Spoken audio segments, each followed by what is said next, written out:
Bueno, hoy se cumple el primer año de la invasión de Rusia a Ucrania. Ayer, la Asamblea de las Naciones Unidas votó 141 miembros de la Asamblea de las Naciones Unidas votaron en contra de esa invasión. 32 se abstuvieron y ¿cuánto fue? ¿Dónde está? Bueno, y esa decisión de la Asamblea de las Naciones Unidas le reclamó a Rusia que suspenda la operación militar especial que inició un día como hoy en Ucrania. El embajador de Rusia ante las Naciones Unidas, Vasily Nevencia, llamó a los miembros de la Asamblea de la ONU a votar en contra de esa resolución.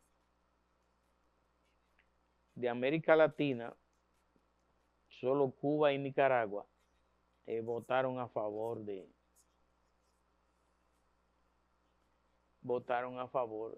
de eso. Los otros que votaron a favor de la guerra fue la propia Rusia y dos o tres de los países del Cuerno de África, de esos países que no son países, pero que están ahí. Y ayer las Naciones Unidas condenó esa invasión. La operación militar especial fue un hecho antihistórico, un hecho que jamás debió de haber sucedido. El mundo ya debe superar la era de las guerras. El mundo ya no puede seguir fomentando la guerra. Ayer nosotros hablábamos aquí en este programa de que la guerra es el mejor negocio.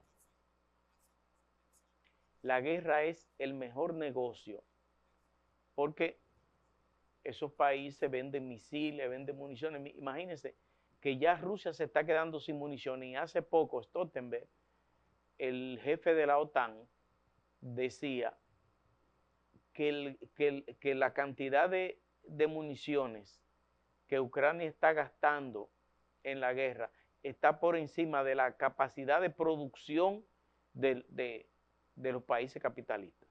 Imagínense ustedes hasta dónde llega el nivel de esa guerra. Pero ayer nosotros leíamos 147,000 vidas humanas de soldados rusos se han perdido en esa guerra de Ucrania. Y más de 100,000 se han perdido en Ucrania. Es decir, que entre los 147,000 de Rusia y los 100,000 de Ucrania, se ha perdido 250,000 de vidas en esa guerra. Y todavía hay quienes entienden que esa guerra pudiera profundizarse. Es más, Ucrania dijo hace unos días que Rusia se está preparando para un nuevo ataque masivo en contra de su población. Se han atacado poblaciones civiles, se han atacado edificios civiles, se han asesinado personas que no tienen nada que ver con esa guerra. Ha sido una guerra infausta, una cosa antihistórica que nunca debió de haber sucedido.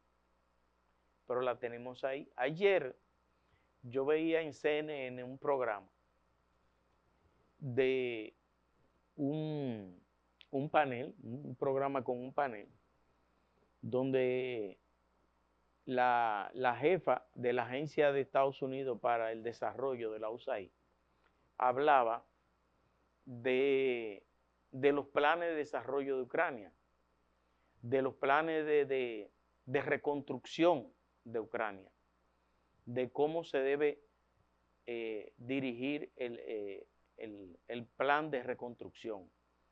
Incluso anunció que ya el Banco Mundial aprobó un paquete de préstamos a Ucrania para reponer toda la estructura de transporte del país. Y ella daba explicación de cómo se va a ir definiendo la recuperación ante el daño que se le ha hecho a esa sociedad. Ucrania no es un país cualquiera. Ucrania es un productor, uno de los grandes productores de fertilizantes. Es uno de los grandes productores del sector agrícola. O sea, y Ucrania tiene una población que se puede decir que es una población pacífica, pero está padeciendo una guerra que no quería, y mucho de su población ha perdido la vida en esa situación.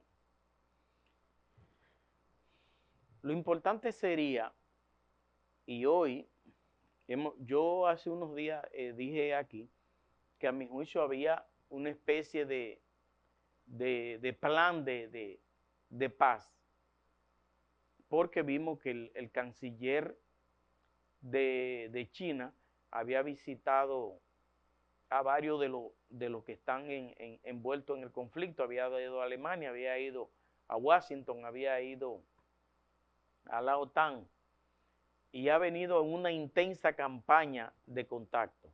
Ya hoy sale oficialmente que, que China está haciendo esas gestiones de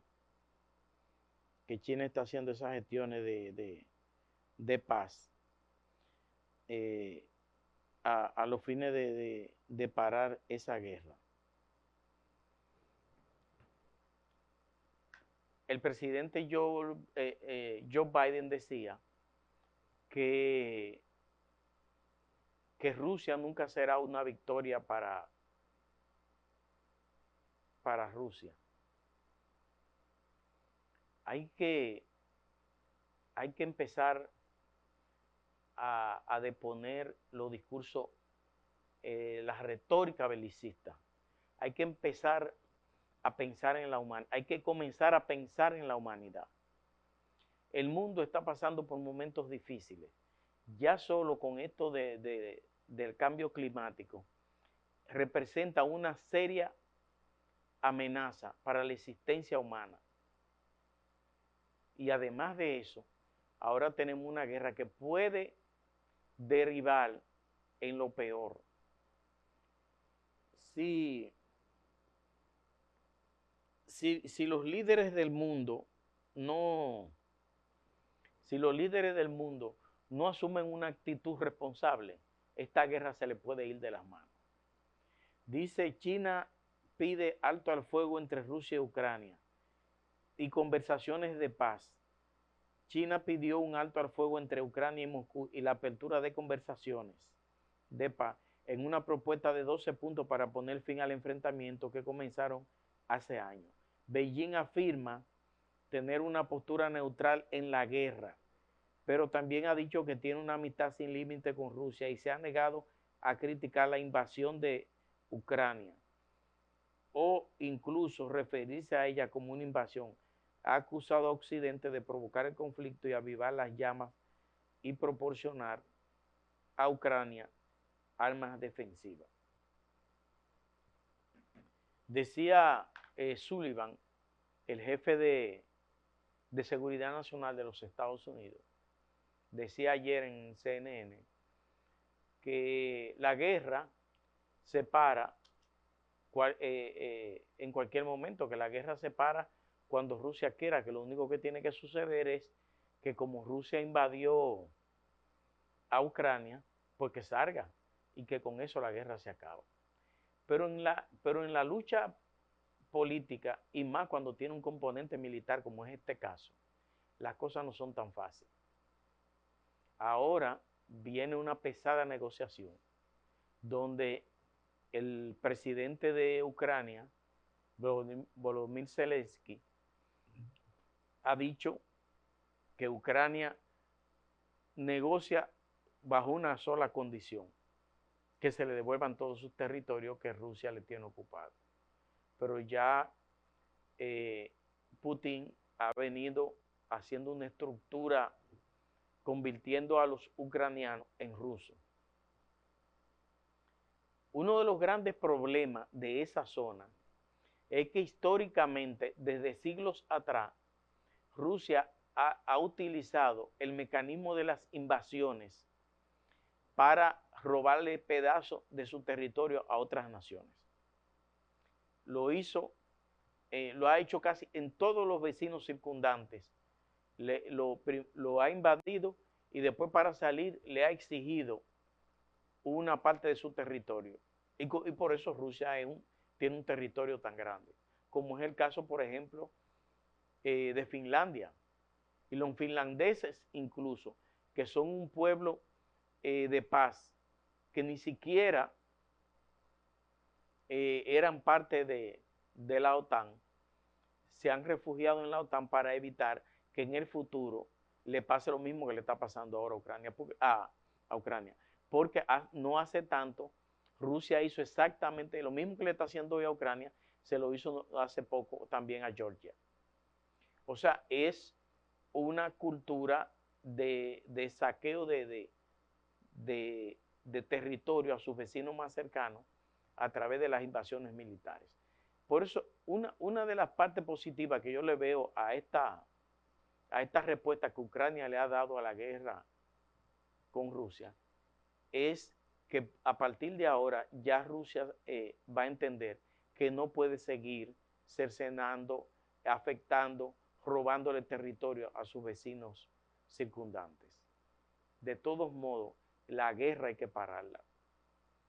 Y hay un paquete financiero que se ha dispuesto y hay técnicos e ingenieros y arquitectos de distintos países que van a participar en la reconstrucción de Ucrania, y eso es importante. Ya no solo ya el debate ya está pasando de cuáles son los tipos de tanques y de avión que van a mandar a Ucrania, a cómo es que se va a definir la recuperación de Ucrania. Yo quisiera hacer un voto a favor de esa recuperación de Ucrania. Hoy se cumple un año de esa guerra y lo que uno quisiera es que el mundo no se vuelva a ver involucrado en otra guerra como esta. Y pienso incluso que la misma respuesta que ha tenido esa operación militar especial, como la llamó el señor Putin a la invasión, la misma respuesta que ha tenido, que esa respuesta sirva como un muro de contención para evitar que en el futuro vuelvan a pasar situaciones como esa. El gasto militar, esa guerra ha provocado que el gasto militar de las principales potencias económicas del mundo crezca de manera exorbitante, y quizá también será uno de los objetivos de esta guerra, porque hoy todos los países han aumentado el gasto militar. Por ejemplo, Estados Unidos, que gasta al año 750 mil millones de dólares en gasto militar, lo subió a 800 mil millones de dólares. Pero entonces ustedes se ponen a ver el segundo mayor gasto militar, que es el de China, también subió el de Reino Unido, subió el de Alemania, y todos los países miembros de la OTAN o que tienen, el caso de la India, que también subió de manera exorbitante el gasto militar. Todos esos países están aumentando de manera astronómica el gasto militar. Pero, ¿quién ha aumentado el gasto o la inversión en la alimentación de los países pobres? Ninguno. Ninguno. Miren el caso en que está Haití. Una tragedia. Mire el caso en que están los países del Cuerno de África. Una tragedia. ¿Quién le pone un control a eso? Nadie. ¿Quién ayuda en eso? Nadie. Pero todos sí se ven en la obligación de aumentar el gasto militar, de gastar más en armamentos. Este año de guerra y esas 250,000 muertes, sobre esas 250,000 muertes, en este año de guerra, se va a cimentar ahora la gran industria armamentista del mundo. Porque como han tenido un año de guerra, pues todos los almacenes de equipos y estructuras militares están vacíos o semivacíos. Y todo eso hay que reponerlo. Y quizá por eso la economía de muchos países del mundo está tan fuerte, porque están fabricando armas para la destrucción de la humanidad. Y yo pienso que el gasto más importante que deberían tener los países desarrollados hoy en día, los países ricos, debería ser contra el cambio climático, debería de hacerse una campaña mundial contra el cambio climático, debería de empezar a desmantelarse las culturas que hacen daño al cambio climático, las culturas que tenemos los pueblos y esas tecnologías que afectan el cambio climático, también usar esas grandes inversiones para eso. Porque el mundo lo que necesita, la humanidad en este momento lo que necesita es seguir viviendo. Y la peor, después de la Segunda Guerra Mundial, después de la crisis de los misiles, este cambio climático que está viviendo la humanidad es la amenaza más seria que hemos tenido en todos los tiempos. Y esta es una amenaza cuyas variables no dependen de la propia humanidad, porque ha sido tanto el daño que se le ha hecho a la naturaleza que ya ese cambio climático a lo mejor ya no depende de las decisiones de la humanidad. Pero estamos gastando en armas y aumentando el gasto militar en armas. Todos los países que integran la OTAN aumentaron su presupuesto militar en un 0,5%. Usted se imagina lo que significa el 0,5% de uno de esos países ricos, la cantidad de dinero. Bueno, pues eso ellos le aumentaron al gasto militar. Mientras tanto, el hambre y la desesperación afecta a muchos países del mundo. Mientras tanto, el mundo está en una seria amenaza que es el cambio climático. Es lamentable que esa guerra haya iniciado, pero ya lo único que nos espera es que esa guerra termine, que esa guerra por fin llegue a su fin. Pero hay algo que probablemente no se quede, no se debe quedar así. Y es que los responsables de crímenes de guerra deben de ir a la justicia, deben de ir a tribunales, los responsables de crímenes de guerra.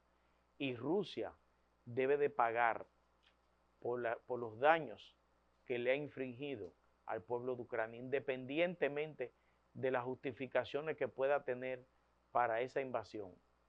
Rusia debe de pagar por el daño que le ha hecho a ese país.